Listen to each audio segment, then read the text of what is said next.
you to ponder these questions. What are you becoming? The big question is not what am I getting paid here? The big question is what am I becoming? Because true happiness is not contained in what you get. Happiness is contained in what you become. Are we living the lives we want to live, or are we living stereotyped lives based on phony values? Usually they're a combination of both, a kind of compromise which says surely other people must have some idea of what constitutes the good life. After all, there are so many of them. But when we look closer, we see that they're living shadow lives, as Mumford calls them. In competition, ice skating, you've seen a couple match each other's movements almost perfectly. It's called shadow skating, I believe. They try to match each other's movements so perfectly that each might be the other's shadow. You know, everybody has a different temperament and personality, and it's something that has to be developed, over a period of time. If you're too shy, you should really learn to push that into a small corner and speak up more. If you're a little too loud, maybe you should, calm down just a little bit. But we shouldn't try to just radically become someone else. But that's what sophistication and civilization is supposed to do, is to make us civil. And all so-called civilized peoples have increasingly become crazy and self-destructive because through excessive thinking they have lost touch with reality. A person who thinks all the time has nothing to think about except thought. So he loses touch with reality and lives in a world of illusion. By thoughts, I mean specifically chatter in the skull, perpetual and compulsive repetition of words, of reckoning and calculating. We become what we think about most of the time, and that's the strangest secret. This is why thinking is so vital. This is why a goal is so important, because we will become that. This is why people who set goals achieve them. The trouble with men is not in achieving their goals. They do that. It's in establishing them. The only thing about a man that is a man is his mind. Everything else you can find in a pig or a horse. It's true. And so if we're going to develop something, this is a good place to start.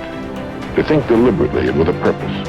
To spend a little time each day before a blank sheet of paper with our goal perhaps written at the top, and come up with some fresh, new and exciting ideas.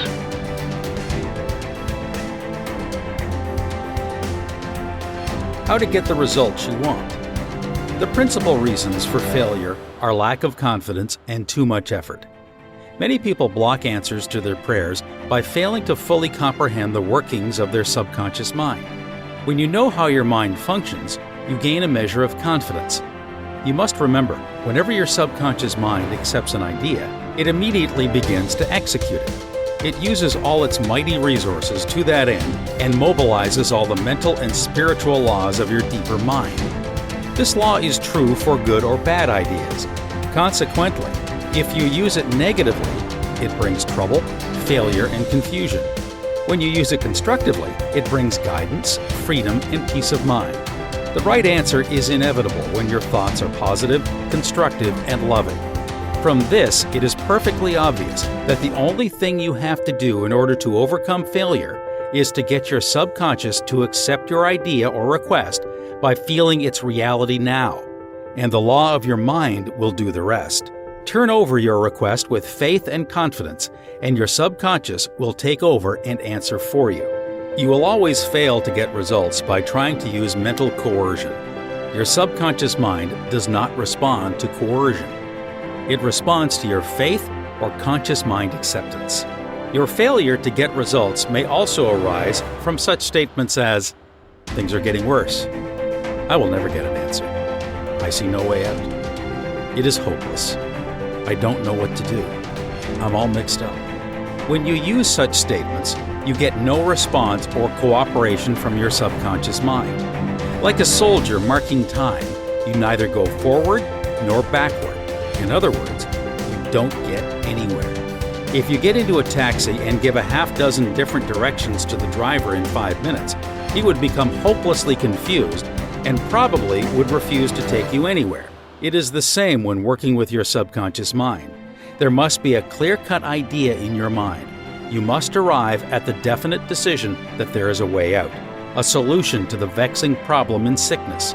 Only the infinite intelligence within your subconscious knows the answer. When you come to that clear-cut conclusion in your conscious mind is then made up, and according to your belief, it is done unto you. Easy does it. A house owner once remonstrated with a furnace repairman for charging $200 for fixing the boiler. The mechanic said, "I charged 5 cents for the missing bolt and $199.95 for knowing what was wrong." Similarly, your subconscious mind is the master mechanic, the all-wise one, who knows ways and means of healing any organ of your body as well as your affairs. Decree health and your subconscious will establish it. But relaxation is the key. Easy does it. Do not be concerned with details and means, but know the end result. Get the feel of the happy solution to your problem, whether it is health, finances, or employment.